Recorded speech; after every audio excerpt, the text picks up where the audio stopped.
નમસ્કાર દર્શક મિત્રો, આપ જોઈ રહ્યા છો સાજી સમાચાર .live। હવે જોઈએ અગત્યના સમાચાર। આપણા લોકપ્રિય સાંસદ માનનીય શ્રી ડૉક્ટર હેમાંગભાઈ જે કાર્ય કર્યું છે એમને અમે હૃદયપૂર્વક અભિનંદન આપીએ છીએ। શ્રીવાસ્તવ અને અમો એડવોકેટ વિનીત જ્યારે લોકસભાનું ઇલેક્શન હતું ત્યારે ભારતીય જનતા પાર્ટીએ સમગ્ર દેશની અંદર નોટરીઓને એક પણ પૈસો લીધા વગર વિધાઉટ કરપ્શન નોટરી આપી દેવાનો નિર્ણય કરેલો। તેમાં ગુજરાતની અંદર 8,000 નોટરી ડિક્લેર કર્યા।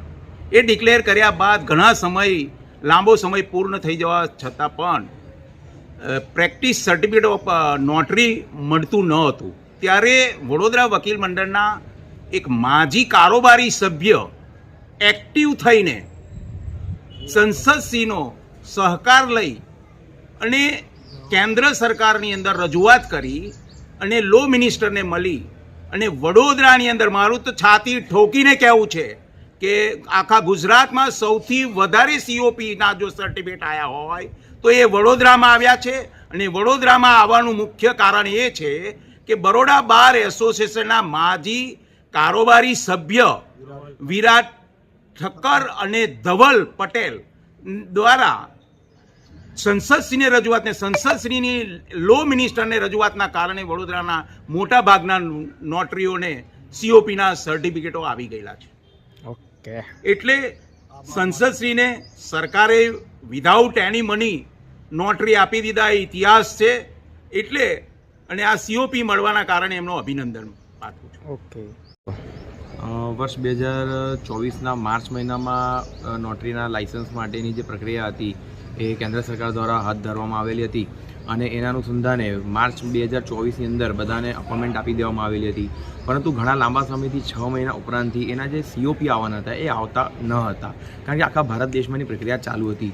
તેવા સમયે મેં ઓક્ટોબર મહિનાની અંદર આપણા વડોદરા શહેરના જે યુવા સાંસદ છે શ્રી હેમાંગભાઈ જોશી એમનો મેં સંપર્ક સાધેલો હતો અને એમને રજૂઆત કરી હતી કે છેલ્લા 6 મહિના ઉપરાંતથી COP વડોદરા શહેરના આવતા નથી, તો એ માટે કાયદામંત્રીશ્રીને રજૂઆત કરવામાં આવે।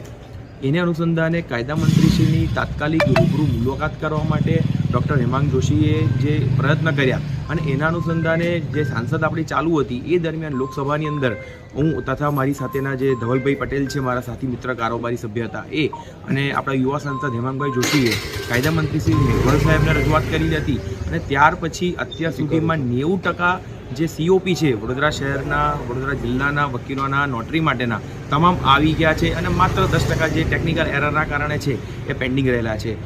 એ રજૂઆત કર્યા પછી પણ 3 થી 4 વખત ફરી વખત સાંસદશ્રીને મેં રજૂઆત કરેલી હતી કે હજુ પેન્ડિંગ છે અને એને ધ્યાને રાખીને સાંસદશ્રીએ કેન્દ્રમાં પણ એ બાબતે રજૂઆત કરી હતી અને એ માટે આપણા જે અમારા વડોદરા વકીલ મંડળના પૂર્વ પ્રમુખશ્રી છે ભટ્ટ સાહેબે, હસમુખ ભટ્ટ સાહેબે આજ રોજ હેમાંગભાઈ જોશી સાહેબ તથા જે કાયદામંત્રી જે છે એમનો અને મારો તથા મારા સાથી મિત્ર ધવલ પટેલનો આભાર વ્યક્ત કરેલો છે કે આખા ગુજરાતમાંથી સૌ પ્રથમ અને સૌથી વધારેમાં વધારે COP આવેલા હોય તે વડોદરા માટેના આવેલા છે અને એ કામગીરી માટે અમારા સૌનો આભાર માનેલો છે। એ માટે હું આપણા ભટ્ટ સાહેબનો પણ ખૂબ આભાર વ્યક્ત કરું છું। આપનો પરિચય પૂરો। હું વિરાજ ઠક્કર।